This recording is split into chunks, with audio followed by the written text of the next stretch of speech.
Assalamualaikum warahmatullahi wabarakatuh. Pepanggihan malih kalian kula dinten niki kita bakal ngrembak bab enggal inggih menika bab cerkak. Nggih, cerkak punika saking tembung cerita cekak.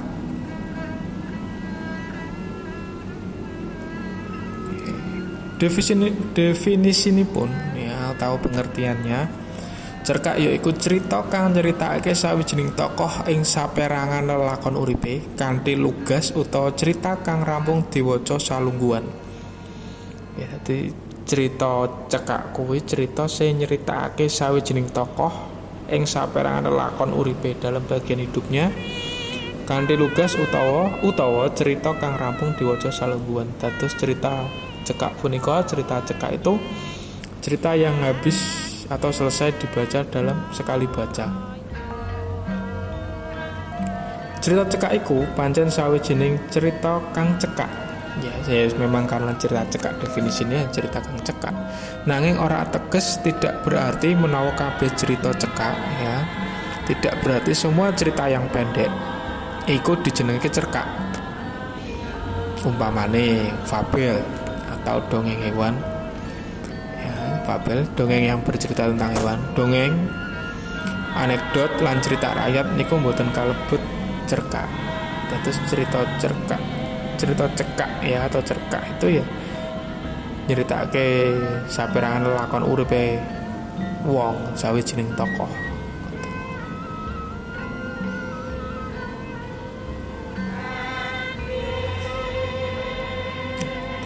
Cerita kang ana ing cerkak iku digawe supaya padhet.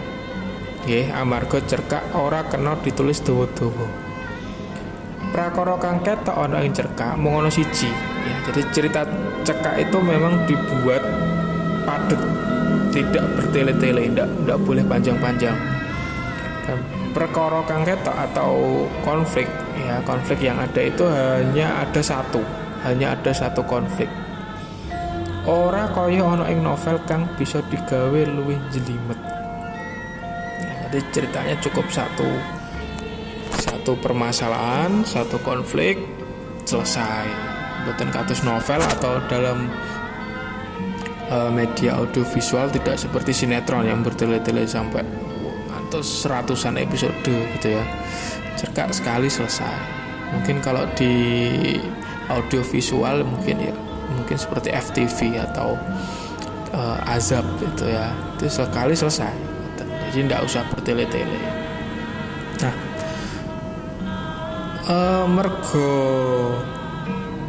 ceritanya cendak ya kan ya, supaya watak ing cerita bisa ketok senajan ceritanya ikut cekak lan krasa adate biasane ana pacelaton kang kaamot ana ing cerkak iku. Ya, jadi untuk menunjukkan atau menonjolkan watak dalam sebuah cerita, watak tokoh dalam sebuah cerita itu biasanya akan ada dialog atau pacelaton. Nanging ora oleh akeh-akeh, tapi tetap tidak boleh banyak-banyak, seperlunya saja. Cerita kang diangkat biasanya cerita yang diangkat ana ing cerkak, yang dicerkak adate biasanya adalah cerita kahanan kang ana ing masyarakat. Jadi cerita keadaan sehari-hari di masyarakat. Nggih, terus cerkak niku padatanipun atau biasanya ceritanya ringan, permasalahannya itu ringan. Misalkan kalau untuk sekolah, misalkan ya cinta monyet, nelap duit SPP, pelajaran keturun. Jadi ya keadaan-keadaan atau keadaan-keadaan yang simple gitu. Jadi tidak usah yang berat-berat, yang sehari-hari aja. Nah, senajan ceritanya sithik walaupun ceritanya sedikit, cerkak tetap kudu bisa nggawa pamaca mlebu ana ing ceritane. Jadi walaupun ceritanya itu pendek, tapi salah satu tugas cerkak adalah tetap bisa menggeret masuk, harus bisa membawa masuk pembaca mlebu ana ing ceritane, harus bisa masuk ke dalam ceritanya, bisa merasakan seakan-akan pembaca itu berada di situasi yang sama di dalam cerita. Mula dalam cerita, pemain lan kedadian kudu tetap digatekake. Jadi jalan ceritanya, alur ceritanya, pemainnya dan kejadian-kejadiannya tetap harus diperhatikan supaya sing maca cerkak iku mau iso ngrasake kahanan atau suasana watak tokoh atau sifat tokoh dalam cerita tersebut. Salajengipun unsur-unsur cerkak, ya, unsur-unsur yang ada di dalam cerita cerkak. Ingkang kapisan, ya, janji wonten kalih ingkang kapisan nggih menika yaitu unsur intrinsik. Yaitu unsur kang sinawang saka cerkak iku, ya, atau unsur yang ada dalam cerkak tersebut. Unsur intrinsik itu unsur yang harus ada di dalam cerita itu. Jadi hilang salah siji unsur intrinsiknya, maka tidak akan bisa menjadi sebuah cerkak, atau cerkaknya itu akan lumpuh, gak iso mlaku. Contone misalkan salah sawijining unsur intrinsik cerkak iku ana sing jenenge tokoh.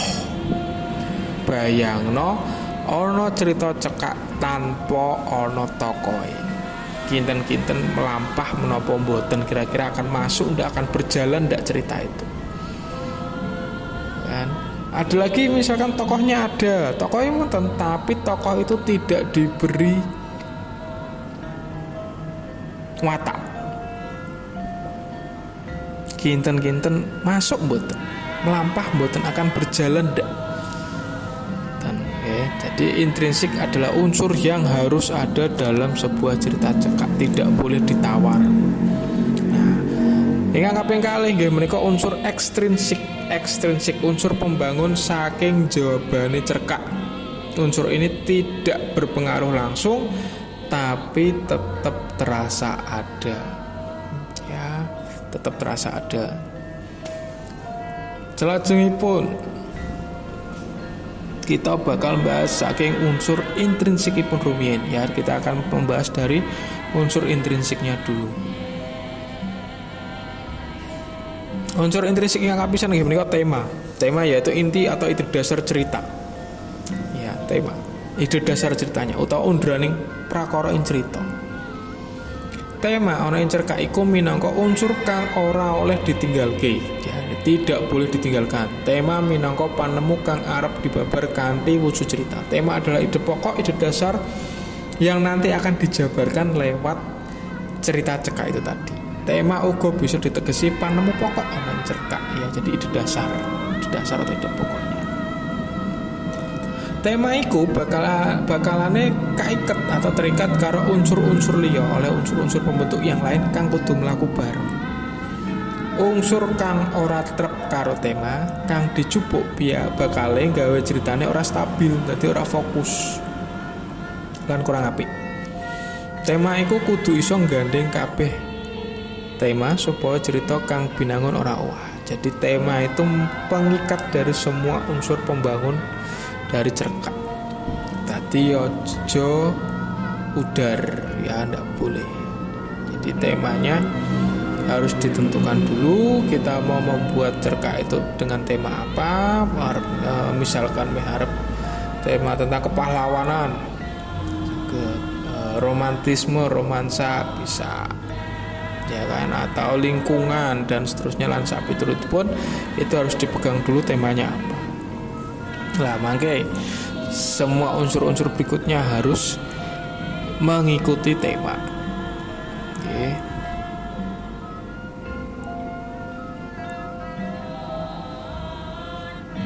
Nah, oke, ingkang kaping kalih nggih menika paraga.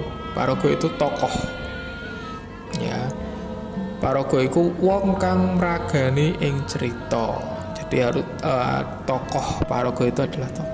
Saka paraga iku bisa diuri wateke, blegere, gagasane lan kabagi dadi 3, ya, kebagi dados 3. Ingkang kapisan inggih menika paraga utama atau tokoh protagonis. Ya. Paraga mungsuh atau antagonis. Nah, wonten mriki tokoh protagonis itu belum tentu tokoh yang baik. Tokoh protagonis adalah tokoh utama. Oke, jadi belum tentu tokoh protagonis itu adalah tokoh yang baik. Semono uga tokoh antagonis belum tentu tokoh antagonis itu adalah tokoh yang buruk. Oke, belum tentu tokoh antagonis itu adalah tokoh yang buruk. Tapi di sini tokoh antagonis, paraga mungsuh atau tokoh antagonis adalah lawan dari tokoh protagonis. Jadi harus berkebalikan. Terus cerita itu akan berjalan, akan mengalir itu kalau akan ada sesuatu yang dipertentangkan. Nek ceritane lurus-lurus kabeh, nek cerita kui tokoh apik kabeh, ya monoton, tidak akan semenarik ketika tokoh protagonis harus berhadapan dengan tokoh antagonis dengan watak atau peran yang saling bertolak belakang. Ya, misalkan ada penjahat, ya mesti ada polisi, walaupun tidak selamanya tokoh protagonisnya itu dipakai polisi. Dan kadang-kadang ada beberapa cerita yang tokoh protagonis itu malah penjahatnya, antagonisnya malah dari polisinya. Ya, misalkan awakmu pernah nonton film Fast and Furious the series, itu tokoh protagonisnya malah penjahat, antagonisnya malah polisi. Jadi paraga utama itu belum tentu paraga yang baik, ya tokoh yang baik, tapi dia adalah tokoh utamanya. Sementara paraga antagonis atau paraga mungsuh di sini belum berarti tokoh itu buruk, tapi dia adalah lawan dari tokoh protagonisnya. Nah, yang ketiga itu namanya tokoh pembantu atau tritagonis. Jadi ada yang syukur, enggak juga enggak masalah. Ini untuk hanya meramai-ramaikan saja. Nah, yang kaping 3 itu watak atau penokohan, yaitu watak dalam setiap tokoh dalam sebuah cerita. Jadi setiap tokoh pasti punya watak. Setiap tokoh pasti punya watak. Walaupun kadang-kadang tokoh iku ogak ngopo-ngopo, walaupun dalam cerita itu ada tokoh yang tidak terlihat sama sekali. Ada tokoh yang tidak ngapa-ngapain tapi dia punya watak. Ada tokoh yang tidak pernah terlihat dalam cerita tapi dia tetap punya watak. Nah, contohipun, tuladanipun tokoh yang tidak ngapa-ngapain tapi dia punya watak adalah batu milik Patrick dalam cerita SpongeBob episode balapan keong. Tidak ngapa-ngapain, tidak bergerak, tapi kita tahu kalau batu yang dimiliki oleh Patrick, ya, waktu yang dinggo Patrick balapan siput, pantang menyerah. Buktine juara. Wonten malih tokoh ingkang boten nate medal, tidak pernah keluar, tapi kita bisa tahu wataknya. Contohnya adalah ayah dan ibu dari Upin Ipin. Tidak pernah keluar, tapi kita bisa tahu wataknya. Jadi unsur intrinsik yang harus ada, tema paraga. Yang ketiga adalah watak. Ingkang kaping sekawan, yang keempat, alur. Ya, alur yaitu bagian saka unsur intrinsik karya sastra. Alur iki awujud pola perkembangan kang kabentuk saka hubungan sebab akibat, alurnya. Jadi setiap cerita pasti punya alur. Lakon cerita kaperang dadi bagian-bagian sing angka pisan pengenalan bab situasi atau kahanan. Jadi yang pertama dalam sebuah cerita itu biasanya adalah pengenalan dulu. Pengenalan tentang situasi, pengenalan tentang tokoh dan seterusnya. Ya emang ingkang kaping kalih panjlentrehane kedadian. Jadi mulai ada bibit-bibit konflik. Yang ketiga, nuju ana konflik. Jadi konflik nanti akan semakin kompleks, makin bertambah, nanti sampai ke puncak utawa pucuk ana ing konflik. Jadi ini sudah puncak konfliknya. Terakhirnya nanti kerampungan atau penyelesaian. Jadi setiap cerita pasti alurnya akan terdiri dari 5 hal tersebut.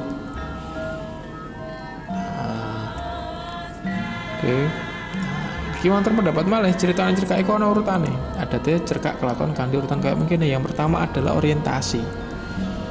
Ya, cerita kang digawe iku diwiwiti kanthi panjlentrehan atau penjelasan babagan parogolan setting cerita. Jadi penjelasan dulu atau penggambaran dulu tentang tokoh dan latar ceritanya. Latar ceritanya itu di daerah mana, di sekolah kah atau di rumah atau di lingkungan, kan?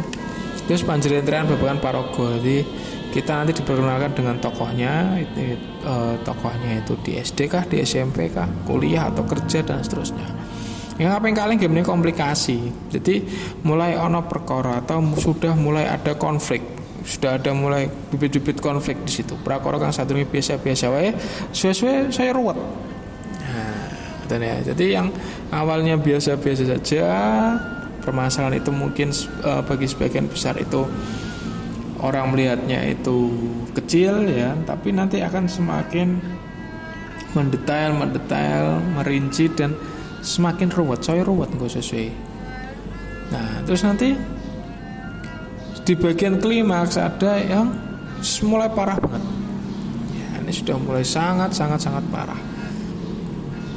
Nah, di bagian anti klimaksnya ini nanti muncul solusi. Jadi di setiap cerita nanti akan seperti ini, muncul solusinya. Akan muncul solusinya. Jadi terus masalah ini nanti perlahan-lahan akan mereda, selesai. Yang terakhir adalah pungkasan. Bagian ini bisa ditambahi tentang amanat. Ya, amanat baik diucapkan secara langsung oleh tokoh maupun nanti disimpulkan sendiri oleh pembaca. Setiap cerita pasti akan ada amanatnya.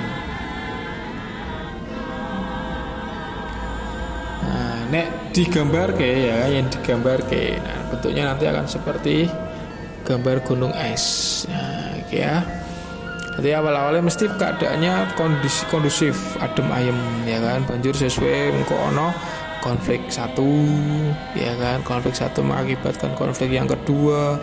Konflik yang kedua akan mengakibatkan konflik yang ketiga dan seterusnya sampai nanti di bagian klimaks.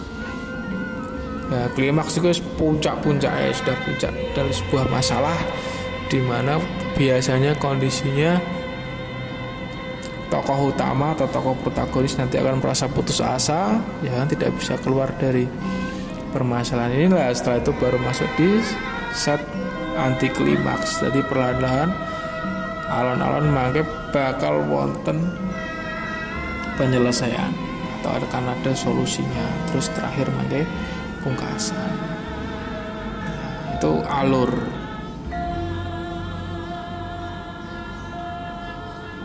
Nah, ingkang gangsal nanti akan ada yang namanya latar. Papan atau panggonan kedadian cerita atau papan waktu dumadinya cerita hubungan waktu lan lingkungan sosial ana cerita. Jadi latar itu jenisnya ana telu, ada 3 jenis yang kapisan nggih menika latar panggonan tempat. Jadi dalam sebuah cerita pasti akan ada latar panggonan atau tempat. Ingkang kaping kalih latar waktu. Baik itu ditunjukkan secara langsung maupun tidak. Nggih. Misalkan kala matahari terbenam, kala matahari terbit dan seterusnya, kala bulan purnama, itu juga latar waktu. Latar waktu. Adi mangkat nalika srengenge isih urung mlethek misalkan. Itu menggambarkan kalau Adi itu berangkat subuh bahkan sebelum matahari terbit. Budi saben dina mesti bali ngomahe sakwise adzan subuh. Nah, itu menunjukkan kalau tokoh Budi ini pulangnya pasti fajar karena setelah adzan subuh. Ingkang kaping 3 latar kahanan atau latar suasana. Jadi untuk mendukung sebuah cerita, latar kahanan ini memang diperlukan, pancen dibutuhke. Contohnya misalkan penulis mundut latar panggonan atau setting tempatnya adalah di sebuah makam. Latar waktunya malam hari, tengah malam. Latar kahanannya mesti sepi nyenyet. Karena untuk mendukung itu kan suara-suara gesekan daun, suarane manuk nduk ya, burung hantu dan seterusnya itu untuk mendukung sebuah cerita. Ya, latar kahanan tadi. Jadi latar itu ada 3, latar panggonan, latar waktu, karo latar kahanan. Lajengipun penokohan. Ya. Nah, iki mau yang tadi ya, jejerane watek tadi. Dadi teknik nggambarake iku ana loro, ingkang kapisan teknik analitik. Ya, dadi watak tokohnya dijelentrehkan secara langsung, watak tokohnya dijelentrehke kanthi langsung, analitik itu. Ya, langsung ya dari ketok. Jadi wong ketok, oh ternyata wataknya seperti ini. Ingkang kapisan ingkang kaping pindho teknik dramatik. Ya, watak yang dijelentrehkan kanthi siji penggambaran bab fisik lan tindak tanduke tokoh. Jadi ketika kita mau menggambarkan kalau tokoh itu adalah seorang preman, ya kan pasti itu yang terbayang dalam angan kita, neng pikiran kan mesti preman itu mesti tatonan, buluk, ya kan, nek perlu gondrong dan seterusnya, semiran dan seterusnya, ya kan. Nek misalkan arep gambar contoh siswa sing rajin, nah mesti penggambarannya ya seragam licin, baju masuk, sepatu rapi, kocomotonan, ya kan, dan seterusnya. Nek arep gambar ke bocah sing religius, ya mesti kan nganggo ketu atau songkok, ya kan, berkelambi koko, sarungan, dan seterusnya. Penggambaran lingkungan kauripane tokoh. Yang kedua, penggambaran lingkungan kauripane tokoh, menggambarkan kehidupan lingkungan dari seorang tokoh tersebut. Misalkan ade nyeritake, arep nyeritake urip menengah ke bawah misalkan. Ya ora mungkin kan terus ngomong nek omahe magrung tingkat 3. Nggak mungkin kan, rumahnya sederhana, pinggir kali, lantai beralaskan semen misalkan, atau masih beralaskan tanah. Nah, ya, jadi untuk menunjukkan lingkungan hidupnya si tokoh. Ya, misalkan dia mau murid sing pinter, ya kan. Jadi lingkungannya bagaimana itu juga harus dimunculkan. Yang kaping 3, penggambaran tata bahasa tokoh. Ini juga bisa menunjukkan watak atau tokoh dari tokoh tersebut. Ya kayak mau preman misalkan, ya tata bahasanya mesti kasar, ibarat nek wong Jawa tetep manggone basa ngoko, tapi nek murid sing pinter, sing rajin, mesti tutur bahasanya sopan, yen ngomong karo wong tua kromo dan seterusnya, ya kan. Yang gangsal penggambaran ingkang sekawan penggambaran jalan pikirannya tokoh. Jalan pikirannya tokoh bagaimana itu juga perlu digambarkan. Yang kaping gangsal penggambaran dening tokoh liyane. Ya, mungkin kalian pernah nonton serial Upin Ipin, ya kan, yang berdua wong loro cah loro kuwi weruh ana lemari rahasia, terus nemokke foto wong tuane Upin Ipin. Nah, ning kono tokoh Kak Ros karo kalian tokoh Mbah Utine, ya kan, iku nyeritake sifat-sifate tokoh bapak dan ibu saking Upin Ipin. Nah, itu penggambaran dening tokoh liyane. Jadi menggambar ya watak tapi digambarkan atau diomongkan oleh tokoh yang lain. Itu penongkoan.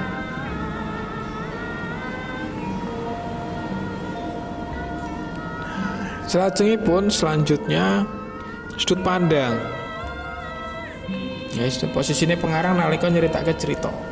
Ini sudut pandang. Posisinya pengarang ana loro, ya, biasanya ada 2 yang paling sering. Sing kang kapisan, yang pertama adalah dadi wong kepisan atau orang pertama. Ciri khasnya biasanya menggunakan kata aku. Ya, aku dina iki mangkat sekolah kawanan amarga ndek bengi dolanan Free Fire nanti bar subuh misalkan. Aku. Ya. Iki kaping kalih. Dadi wong katelu atau orang ketiga. Sudut pandang orang ketiga biasane nganggo jeneng tokoh. Dia harus pakai nama tokoh. Kebanyakan kata-kataipun aki-akiye cerita cekak iku nganggo sudut pandang orang ketiga. Jadi dia pakai nama tokoh. Salajengipun kita bakal ngrembak babagan amanat. Amanat yaiku ajaran moral utawa kang bakal disampaiake utawa dijelentrehake pengarang marang wong kang maca supaya bisa nemokake amanat ing cerita.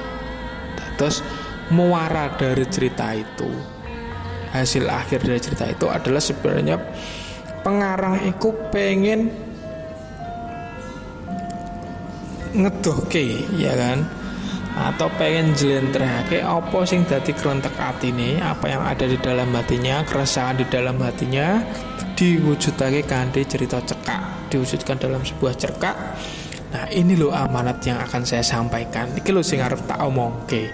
Tapi sing diomongke lewat cerita cekak iku mau. Dadi cerkak juga uga minangka salah sawijining wujud sastra, mestine ngemu piwulang. Jadi juga harus menganut amanat.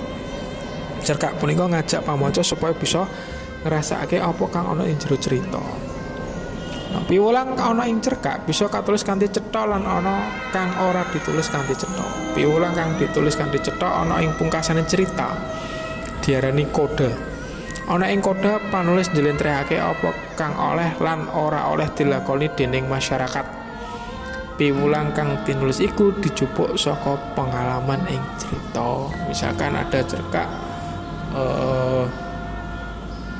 nurun ketuduk misalkan, ya kan, amanat yang disampaikan. Jadi wong iku ya ora usah nyakerke wong liya, usah kanggo awake dhewe, sinau lan sapiturutipun dan seterusnya.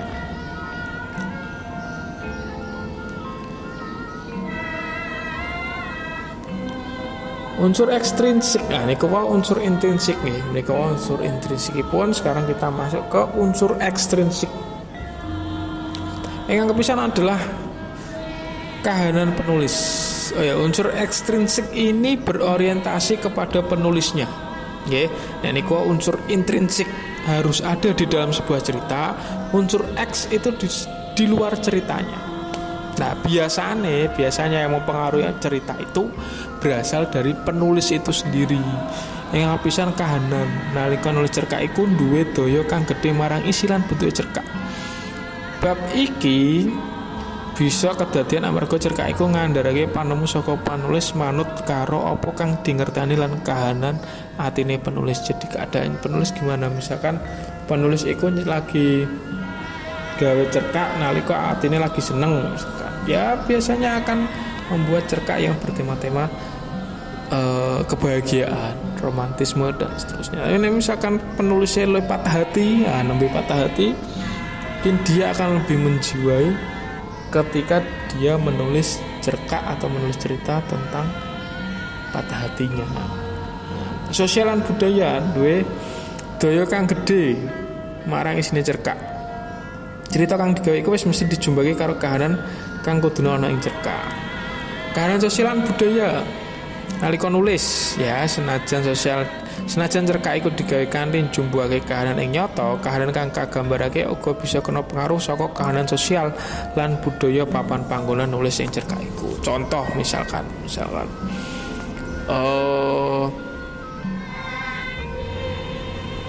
penulis niku asale saking pesisir. Penulis itu asale saking pesisir.